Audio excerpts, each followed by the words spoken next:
Hello everyone, this is Amit and you all are welcome to your own study channel, Smart Study with Amit. Guys, in the last session we discussed what is the meaning of history and what is the importance to study history. But today we are going to discuss what are the historical resources. जी हाँ, आज हम discuss करेंगे कि हमारे ऐतिहासिक साधन कौन कौन से हैं। वो कौन कौन से साधन हैं जो इतिहास को लिखने में और उसकी एक सटीक जानकारी उपलब्ध कराने में हमारी सहायता करते हैं। जैसा कि हम जानते हैं कि इतिहास अतीत की घटनाओं पर आधारित एक विषय है, तो किस घटना के बारे में कहां से कौन सी जानकारी हमको मिलती है, इन सभी बिंदुओं पर आज हम प्रकाश डालेंगे। आज हम ऐतिहासिक साधनों के बारे में स्टडी करेंगे। तो आपको अगर आज का वीडियो पसंद आए तो इसको लाइक, सब्सक्राइब और अपने फ्रेंड्स के साथ ज्यादा से ज्यादा शेयर कीजिएगा। साथ ही बेल आइकन भी प्रेस कीजिएगा ताकि मेरे आने वाले वीडियोस की नोटिफिकेशंस आपको मिल जाए। तो without wasting the time, let's start. तो ये हैं हमारे सोर्सेज ऑफ हिस्ट्री। आज हम इन्हीं पर डिस्कशन करने वाले हैं कि सोर्सेज ऑफ हिस्ट्री क्या हैं और इनसे हमारा क्या प्रॉफिट होने वाला है। तो सोर्सेज ऑफ हिस्ट्री का मतलब होता है इतिहास के साधन, यानी कि वो चीज़ें जो इतिहास खोजने में हमारी सहायता करती हैं उसको हम इतिहास के साधन कहते हैं। क्योंकि हमको पता है इतिहास एक ऐसा सब्जेक्ट है जिसके बारे में हमको उस समय की जानकारी जुटानी है जब नॉर्मली देखा जाए तो हम में से कोई भी नहीं था। तो कहीं ना कहीं कुछ वस्तुएं ऐसी हैं या कुछ ग्रंथ ऐसे हैं जिनसे हमें इतिहास के बारे में जानकारियाँ मिलती हैं। फिर उनका आपस में कॉम्बिनेशन देखा जाता है, फिर बहुत सारे क्लूज़ को आपस में इकट्ठा करके उनका कनेक्शन देखकर तब किसी भी इंसिडेंट के या इवेंट के बारे में पक्के तौर पर कहा जाता है कि हाँ, ये घटना उस समय पर ऐसे ऐसे हुई थी। तो वो कौन कौन सी चीज़ें हैं जो इतिहास को खोजने में हमारी मदद करती हैं। तो उनको 3 पार्ट्स में बांटा गया है। पहला है लिटरेरी सोर्सेज, यानी कि साहित्यिक सोर्सेज। साहित्यिक है यानी कि ग्रंथ या किताब कॉपियाँ। आर्कियोलॉजिकल, आर्कियोलॉजिकल का मतलब हो गया पुरातात्विक संसाधन। पुरातात्विक मतलब वो जो खुदाई में मिलते हैं, पुराने आर्टिफैक्ट्स या वस्तुएं हैं। और तीसरा पार्ट है हमारा अकाउंट्स ऑफ फॉरेन ट्रेवलेजियस, यानी कि विदेशी यात्रियों के वृत्तांत। ये 3 चीज़ें इसमें हैं और इनके आधार पर हमारे इतिहास को बांटा गया है। तो इसमें सबसे पहला जो है हमारा रिलीजियस लिटरेचर, इसके बारे में हम देखते हैं एक बार। इसमें बताया गया है रिलीजियस लिटरेचर में इसके 2 पार्ट हैं लिटरेचर के, एक रिलीजियस है और एक सेक्युलर है।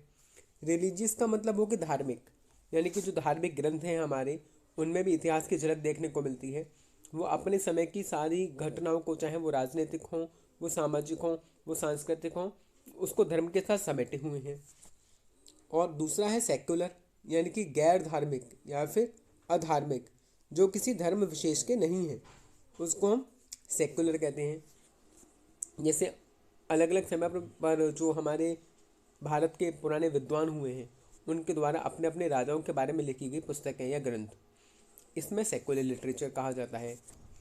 दूसरा है आर्कियोलॉजिकल, यानी कि वो वस्तुएं जो खुदाई में, आर्कियोलॉजिस्ट यानी कि वो इंसान जो वस्तुओं को खोदते हैं ज़मीन को और उसमें से निकालते हैं ऑब्जेक्ट को, उनको आर्कियोलॉजिस्ट कहते हैं। तो उन आर्कियोलॉजिस्ट के द्वारा जो संसाधन या जो साधन ज़मीन में से खोद कर निकाले गए हैं, इसमें शिलालेख हो सकते हैं जिसको इंस्क्रिप्शन कहा जाता है, ये कॉइन्स यानी कि सिक्के हो गए, ये मॉन्यूमेंट्स यानी कि स्मारक जो इमारतें होती हैं, ये टूल्स और वेपन्स पुराने समय के लोगों के हथियार और औजार, और ये पॉटरी यानी कि मृद भांड, मिट्टी के बर्तन, ये आर्कियोलॉजिकल सोर्स है।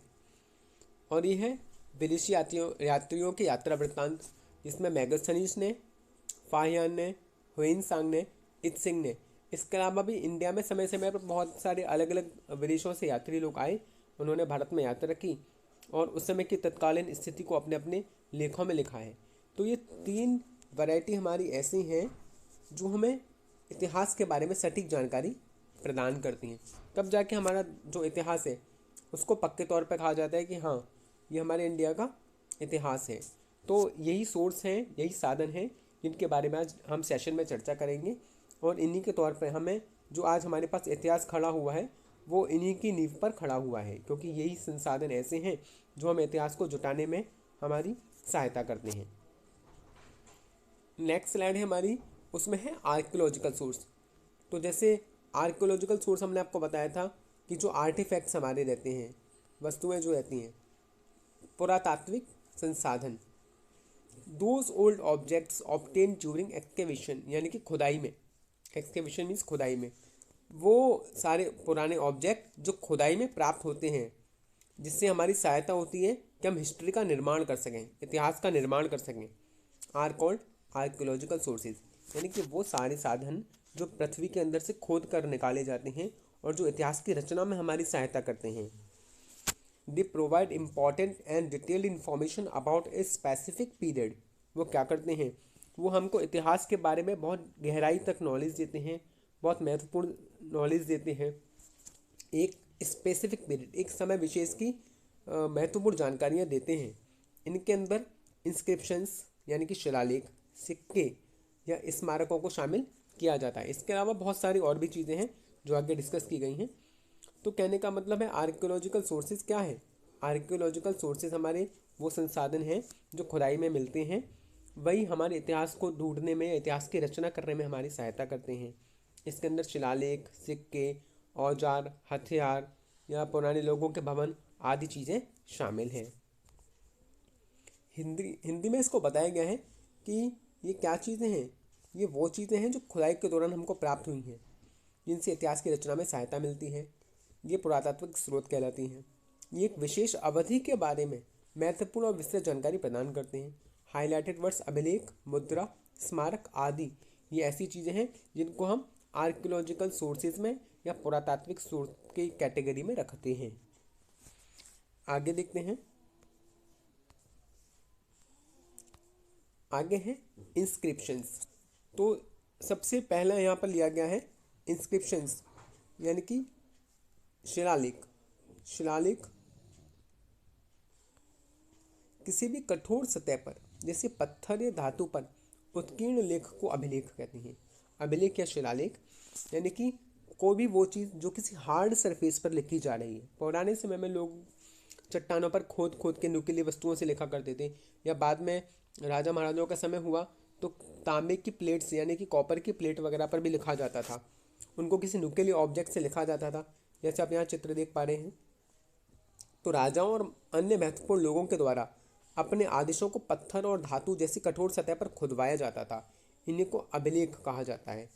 अभिलेख का इस्तेमाल किसी भी जानकारी आदि को लंबे समय तक सुरक्षित रखने के उद्देश्य से किया जाता था, क्योंकि ये ऐसी चीज़ें हैं कि इन पर जब खोद के लिखा जाता था तो वो लंबे समय तक टिकी रहती थी, ख़राब नहीं होती थी, ख़त्म नहीं होती थी, और ये हार्ड सरफेस है तो बहुत जल्दी टूटते भी नहीं थे। तो इन्हीं को हम इंस्क्रिप्शन या शिलालेख, शिलालेख यानी कि पत्थरों पर लिखे गए, पत्थरों के साथ साथ इसमें और भी दूसरी वस्तुओं को शामिल किया गया है जो कठोर होती हैं, जो किसी धातु की बनी होती हैं। और अभिलेखों के अध्ययन को पुरालेख शास्त्र यानी कि एपिग्राफी कहा जाता है। इंग्लिश में बताया गया है N inscription engraved on any hard surface like stone और मेटल। यानी कि इंस्क्रिप्शन क्या होते हैं, जो किसी भी कठोर पत्थर पर या मेटल पर उकेरे जाते हैं। तो इंस्क्रिप्शंस किंग्स और दूसरे इम्पॉर्टेंट लोगों के द्वारा किसी हार्ड सरफेस पर लिखे जाते थे, जिससे कि वो अपने राज्य की जो भी जानकारी है वो अपनी जनता को या दूसरे लोगों तक पहुंचा दें। आज भी खुदाई में बहुत सारे अशोका के अभिलेख या शिलालेख प्राप्त होते हैं। तो ये रिकॉर्ड जो थे वो किसी भी सूचना को अपने पास रखने के लिए रखे जाते थे लंबे समय तक, और इंस्क्रिप्शंस की स्टडी को हम एपिग्राफी कहते हैं। तो ये इंस्क्रिप्शंस की स्टडी भी बहुत इम्पॉर्टेंट रहती है, क्योंकि इंस्क्रिप्शंस की स्टडी करने से हमको राजाओं के बारे में या उस समय की घटनाओं के बारे में बिल्कुल सटीक जानकारी मिलती है। अगला है हमारा, ये सब आर्कियोलॉजिकल एविडेंस में ही चल रहा है अभी। ये है हमारा कॉइन्स, सिक्के। तो सबसे पहले बताया गया study of coins is known as numismatics. सिक्कों के अध्ययन को जिस शाखा में सिक्कों की स्टडी या अध्ययन किया जाता है उसको न्यूमिस्मैटिक्स बोलते हैं। ये पेपरों के लिए बहुत इंपॉर्टेंट क्वेश्चन है। तो thousands of ancient Indian coins have been discovered. तो भारत के हजारों सिक्के खोजे जा चुके हैं अब तक, जो भारत में पुराने समय में राजा महाराजाओं के द्वारा ढाले गए थे। From coins we come to know about the rule and extent of a ruler, as on some of the coins dates are shown and picture of the king is to shown। तो बताया गया सिक्कों के माध्यम से हम उस राजा के समय के बारे में क्योंकि उस पर डेट खुद ही रहती है सिक्कों पर, मालूम कर सकते हैं। उसकी सीमा के बारे में मालूम कर सकते हैं कि उसकी सीमा कहाँ से कहाँ तक थी। इसके अलावा कई बार सिक्कों पर राजाओं की तस्वीरें भी देखने को मिलती हैं, राजाओं के फेस के एक्सप्रेशन छपे रहते हैं। इससे भी मालूम पड़ता है कि किस राजा के द्वारा छपवाए गए या ढलवाए गए सिक्के हैं। Metal use in the coins tells us about the economic condition of a particular empire. ये भी बहुत इंपॉर्टेंट बात है। किस प्रकार की धातु के सिक्के बनाए गए हैं। अगर सोने के सिक्के हैं, इसका मतलब है कि राजा बहुत प्रभावशाली था, बहुत पैसे वाले अमीर राज साम्राज्य से थे। अगर चांदी के हैं तो माना जाता है कि ठीक ठाक से हैं। इसका मतलब जो सिक्कों के धातु है उसको देखकर भी पता चलता है कि राजाओं की जो इकोनॉमिक पावर थी वो किस प्रकार की थी। तो सिक्कों के अध्ययन को मुद्रा शास्त्र कहते हैं। हजारों प्राचीन भारतीय सिक्कों की खोज की गई है। सिक्कों से हमें एक शासक के शासन सीमा के बारे में पता चलता है, क्योंकि कुछ शासक सिक्कों पर तारीखें भी दिखी जाती हैं और राजा की तस्वीर भी दिखाई जाती है। और सिक्कों में प्रयुक्त मेटल के द्वारा ये मालूम कर सकते थे कि राज्य की आर्थिक स्थिति कैसी थी। नेक्स्ट कंसेप्ट है हमारा पॉटरी। पॉटरी यानी कि मृद भांड, मिट्टी के बर्तन। तो मिट्टी के बर्तन वगैरह भी बहुत इंपॉर्टेंट है। एंशियंट इंडिया में डिस्कवरी करते हैं तो ये बहुत इंपॉर्टेंट रहता है। मिट्टी के बर्तन, तो pottery made of clay, clay मिट्टी के द्वारा जो बर्तन बनाए गए थे वो एक इम्पॉर्टेंट इंफॉर्मेशन सोर्स है आर्कियोलॉजिकल का। क्योंकि जब सिंधु घाटी सभ्यता की भी खुदाई हुई थी तो भी बहुत सारे मिट्टी के बर्तन या खिलौने मिले हैं। Pottery has been obtain from different places of the country. तो देश के अलग अलग भागों से बहुत सारी मिट्टी के बर्तन वगैरह प्राप्त हुए हैं, जो कि महत्वपूर्ण रोल भूमिका अदा करते हैं इस बात को समझने में कि हमारी प्राचीन सभ्यताएं और इंडिया की कल्चर कैसी थी। क्योंकि बाकी जो दूसरी चीज़ें हैं वो तो कई बार लॉन्ग टाइम तक टिक नहीं पाती, वो ड्यूरेबल नहीं होती, टिकाऊ नहीं होती। लेकिन मिट्टी के पके हुए बर्तन भले ही वो टूटी फूटी हालत में हों, लेकिन वो ना कहते हुए भी एक बड़ी कहानी बयां करते हैं। तो मिट्टी से बने हुए जो मृद भांड, पॉटरी, जो पुरातात्विक स्रोत की जानकारी का एक प्रमुख स्रोत है। ये पूरे इंडिया में अलग अलग जगहों से प्राप्त हुए हैं, जो भारत की प्राचीन सभ्यता और संस्कृति को समझने और जानने में एक इम्पॉर्टेंट रोल निभाते हैं, क्योंकि ये टिकाऊ होते हैं और लंबे समय तक बचे रहते हैं, जबकि दूसरी वस्तुएं सड़ जाती हैं या फिर नष्ट हो जाती हैं। तो मालूम पड़ जाता है इसको देखने से भी कि पुराने लोग किस किस प्रकार की वस्तुओं का प्रयोग करते थे, उनका बर्तन बनाने का स्टाइल क्या था, उसमें किस प्रकार से कलर वो किया करते थे आदि। इसके बाद है मॉन्यूमेंट्स यानी कि स्मारक। तो मॉन्यूमेंट्स के बारे में तो हम सभी जानते हैं, जैसे इंडिया में अगर बात करें तो ताजमहल या लाल किला वगैरह हैं, यहाँ के मॉन्यूमेंट्स हैं। तो जैसे कि इन्फॉर्मेशन हमको मिलती है पॉलिटिकल साइड की, इंडिया के हिस्ट्री की इंस्क्रिप्शंस के द्वारा, शिलालेखों के द्वारा, उसी प्रकार से हमारी कल्चर की, हमारी संस्कृति की और हमारे धर्म की जो जानकारी है, सांस्कृतिक और धार्मिक जीवन का जो पहलू है, वो मॉन्यूमेंट्स के द्वारा भी उभर कर सामने आता है। ये क्या बताते हैं, मॉन्यूमेंट्स के द्वारा मालूम पड़ता है कि वो राजा किस समय से किस समय तक रहा है, या फिर वो किसने किसकी याद में बनवाया है, उस राजा का प्रभाव कैसा था। इसके साथ ही मॉन्यूमेंट्स के अंदर किस किस को शामिल किया जाता है, बिल्डिंग्स को, स्कल्पचर्स को, आर्टिफैक्ट्स यानी कि कलाकृतियाँ, स्तूप जो बौद्धों के क्षेत्र में बनवाए जाते थे, मठ यानी कि बौद्धों के पूजा घर, विहार जहाँ पर संत लोग रहा करते थे, चैत्य ये भी बौद्धों के पूजा घर कहलाते हैं। इसके अलावा भी दूसरी चीज़ें, इन सब के अंदर शामिल किया गया स्मारकों को। तो इस स्मारकों में भवन, मूर्तियाँ, कलाकृतियाँ, स्तूप, विहार, चैत्य, मंदिर आदि को शामिल किया जाता है। क्योंकि पुराने समय में राजाओं जब जो जिस धर्म के पैट्रोनेज होते थे, जिस धर्म के संरक्षक होते थे, वो अपने धर्मों को समर्पित करने के लिए इस प्रकार की इमारतें बनवाते थे, और उनसे भी आज हमें इतिहास के बारे में एक बड़ी जानकारी प्राप्त होती है। उसी से मालूम पड़ता है कि इंडिया में कौन सा धर्म कितने लंबे समय तक टिका और उसका उस समय पर कैसा प्रभाव था।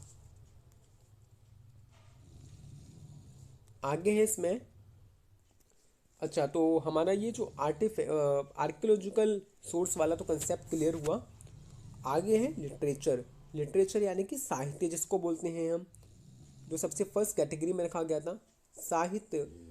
जो साहित्य है हमारा, उसको नॉर्मली लिटरेचर बोला जाता है, और इसके भी दो पार्ट्स बताए थे, एक रिलीजियस था और दूसरा था सेक्युलर। तो आज हम पहले रिलीजियस के बारे में बात करते हैं, उसके बाद सेक्युलर के बारे में बात करेंगे। तो बताया गया है India is a religious country, Bharat एक धार्मिक देश है। तो प्राचीन भारत का जो लिटरेचर यानी कि जो साहित्य है वो भी धर्म की फॉर्म में है, बिल्कुल धर्म के रूप में है। इस लिटरेचर की या साहित्य की विशेषता ये है कि ये केवल धर्म को ही नहीं दिखाता। ऐसा नहीं है कि धर्म का है तो धर्म या दर्शन की बात करेगा, नहीं। इसके अलावा ये उस समय की सामाजिक, आर्थिक, धार्मिक और राजनीतिक स्थितियों के बारे में भी स्पष्ट बयां करता है। इसके अंदर वेद, पुराण, उपनिषद और महाकाव्य शामिल हैं। तो जैसा हमें मालूम है कि भारत एक मुख्य धर्म वाला देश है। यहाँ पर हर तीज त्योहार या फिर जो रिवाज हैं वो धर्म को लेकर प्रधान मान के की जाती हैं। तो प्राचीन भारतीय साहित्य से भी हमें धर्म के बारे में तो जानकारी प्राप्त होती है, लेकिन केवल धार्मिक दर्शन ही नहीं बल्कि सामाजिक, आर्थिक, धार्मिक, राजनीतिक दशाओं का भी अवलोकन होता है।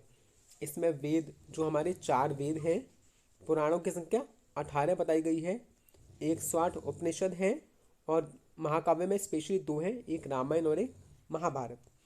तो आप खुद देखने, आपने रामायण अगर महाभारत या कोई दूसरा सीरियल टीवी पर भी दिखाओ तो हमें उससे भी मालूम पड़ता है कि वो केवल धर्म के ऊपर ही बेस होकर नहीं बनाया गया।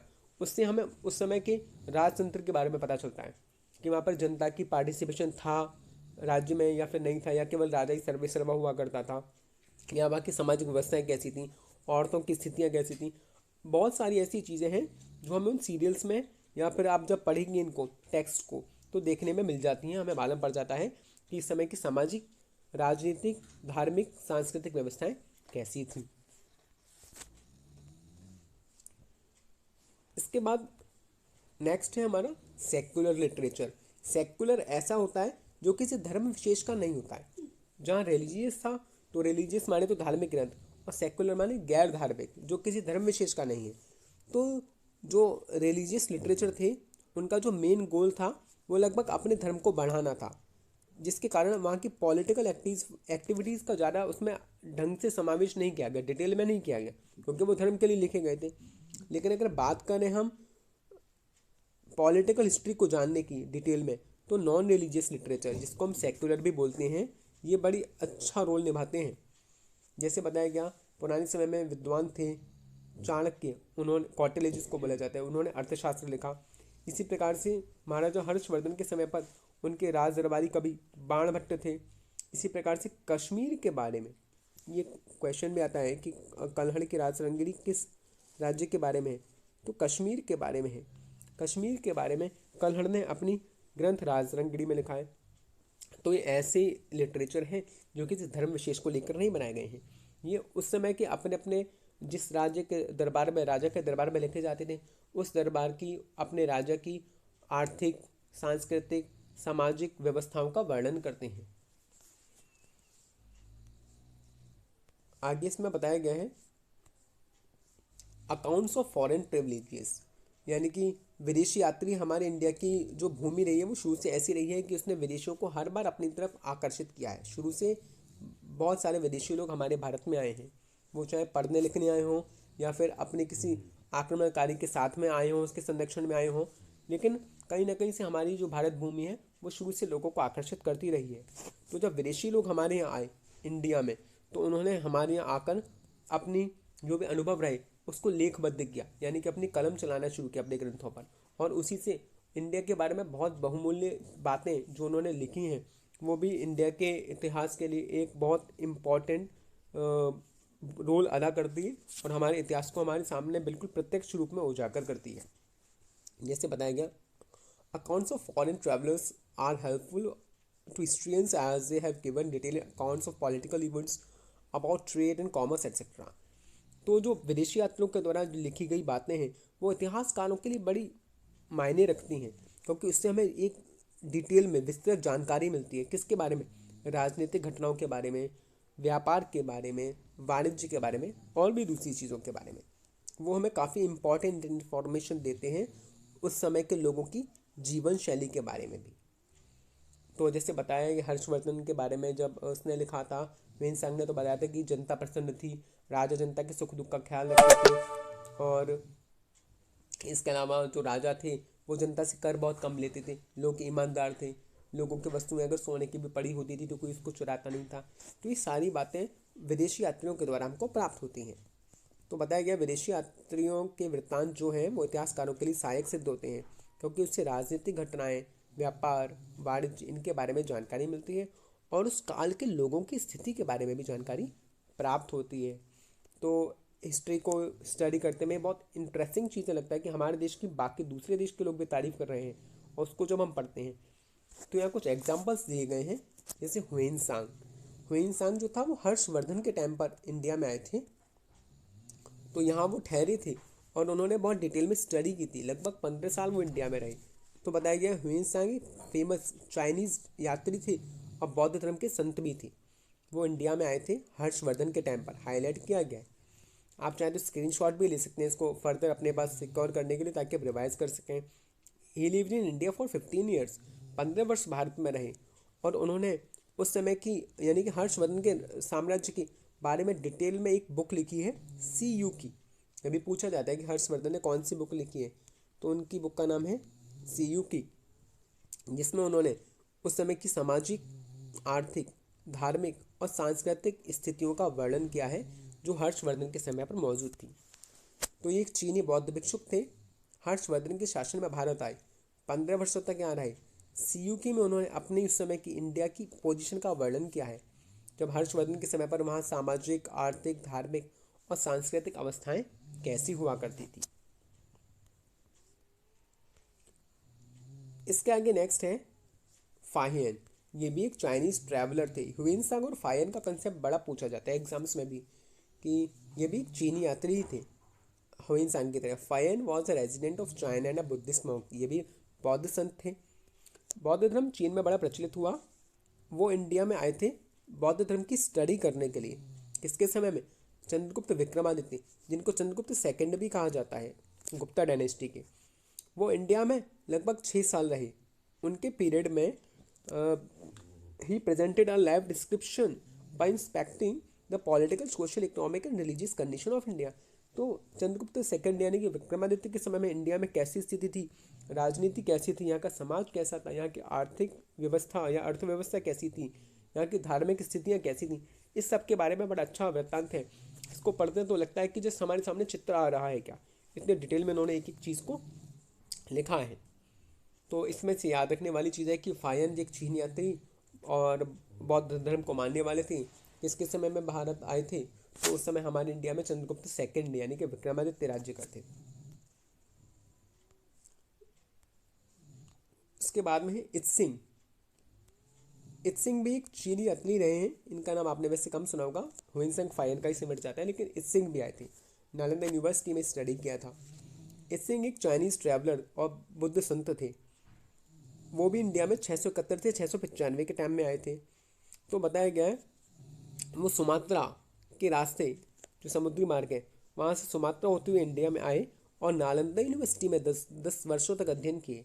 और उनके टेक्स्ट जो हैं वो संस्कृत भाषा में, मतलब जो संस्कृत के विद्वान थे, उन्होंने, जो आचार्य लोग नालंदा यूनिवर्सिटी में पढ़ाया करते थे, वहाँ बैठकर उन्होंने संस्कृत की और बौद्ध धर्म की ग्रंथों की शिक्षा ली थी। यानी कि हमारे इंडिया की जो पुरानी यूनिवर्सिटी थी, नालंदा थी, टैक्सशिला थी, विक्रमशिला थी, वो इतनी जानी मानी थी कि न केवल भारत के बल्कि विदेशों के यात्री वहाँ पढ़ने के लिए टूरिस्ट आया करते थे। जैसे आज हम लोग बाहर की यूनिवर्सिटीज़ में पढ़ने जाते हैं, बल्कि इवन इंडिया का कभी ऐसा दबदबा रहा था कि विश्व के अलग अलग बड़े बड़े देशों से लोग यहाँ पढ़ने के लिए आया करते थे, और बहुत लर्न पीपल और आचार्य लोग वहाँ पढ़ाया करते थे। आगे है मैगस्थनीज। तो मैगस्थनीज ये जो हमारे इंडिया में आपने नॉर्मली सुना होगा, चंद्रगुप्त मौर्य जो मौर्य वंश के संस्थापक थे, उनके समय में आए थे। तो मैगस्थनीज जो थे वो एम्बेसडर यानी कि राजदूत, मैगस्थनीज राजदूत थे किसके? सेल्यूकस निकेटर के, who came to India during the region of Chandragupta Maurya, जो चंद्रगुप्त मौर्य के समय में भारत आए।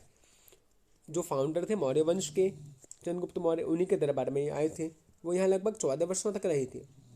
उनके डिस्क्रिप्शन को पढ़ें तो मालूम पड़ता है कि मौर्य साम्राज्य उस समय कैसा था, वहाँ की कल्चर के बारे में, वहाँ की समाज के बारे में मालूम पड़ता है। तो उन्होंने अपनी बुक लिखी है इंडिका। इंडिका जो पुस्तक है वो मैगस्थनीज की रचना है, जिसमें उन्होंने चंद्रगुप्त मौर्य के साम्राज्य के बारे में बहुत विस्तृत वर्णन दिया है। जो 14 साल तक यहाँ रहे थे चंद्रगुप्त मौर्य के समय में, वो इंडिया में आए थे। और सेल्यूकस निकेटर जो था उसके राजदूत थे, जो उनके आज्ञानुसार इंडिया में आए और इंडिया में 14 वर्षों तक रहे थे। तो ये भी क्वेश्चन पूछ लिया जाता है कि मैगस्थनीज की पुस्तक का नाम क्या है, तो इंडिका थी। किसके दरबार में आए थे, तो चंद्रगुप्त मौर्य के दरबार में आए थे। तो ओवरऑल ये जो टेक्स्ट हैं हमारे वो इतने इंपॉर्टेंट रहते हैं, हमें स्टडी करने में हेल्प करते हैं, जिससे कि हमें इतिहास के बारे में पूरी जानकारी मिलती है। अब हम सोचते हैं कि इतिहास क्यों पढ़ें, भाई क्यों ना पढ़ें। इतिहास वो है हमारा गौरवशाली इतिहास, जो कि न केवल भारत के लोगों के द्वारा बल्कि विदेशियों के द्वारा भी उसकी गाथाएं गाई गई हैं। और इतिहास केवल ऐसा नहीं है कि कोई दंत कथा है या किंवदंती है जिसको बस सुन लिया पुरानी जनरेशन से नई जनरेशन तक, नहीं, ऐसा नहीं है। इतिहास के लिए अपना जो परसेप्शन है वो थोड़ा चेंज करने की आवश्यकता है। इतिहास बहुत इंटरेस्टिंग है। ये उस समय की घटनाएं हैं जब नॉर्मली हम लोग नहीं थे, तो उस समय की घटनाओं पर आंख बंद करके कोई भी विश्वास नहीं कर लेगा। आज फॉरेनर्स में हमारे इंडिया के इतिहास का लोहा मानने लगे हैं। हमारे यहाँ भले ही वेद पुराणों को महत्ता नहीं दी जा रही हो, लेकिन दूसरे देशों में लोग वेद पुराण पढ़ते हैं, क्योंकि वो बिल्कुल जेन्युइन है, साइंटिफिक रीज़न है हर श्लोक के पीछे। तो इसको पढ़ना बहुत इंटरेस्टिंग रहेगा। तो आज हमें इतनी बात पर ही ध्यान देना है कि जो आज आपको बताया गया कि हिस्टोरिकल सोर्स क्या क्या हैं, कहाँ कहाँ से कौन कौन सी जानकारी मिलती है, ये आपको ध्यान रखना है। 3 कैटेगरी में बांटा गया है। एक आर्कियोलॉजिकल सोर्स होते हैं, एक लिटरेरी सोर्स होते हैं, और एक फॉरेन ट्रेवलर्स होते हैं। उसके अंदर इसके डिवाइडेशन किए गए हैं। तो इतना आपको अच्छे से दिमाग में रखना है। 2 से 3 बार ये वीडियो देखिएगा, आपको बिल्कुल क्लियर हो जाएगा। तो आज का सेशन यही खत्म करते हैं। नेक्स्ट टाइम फिर किसी ऐसी मज़ेदार टॉपिक के साथ मैं यहाँ प्रेजेंट होऊंगा। Thank you everyone.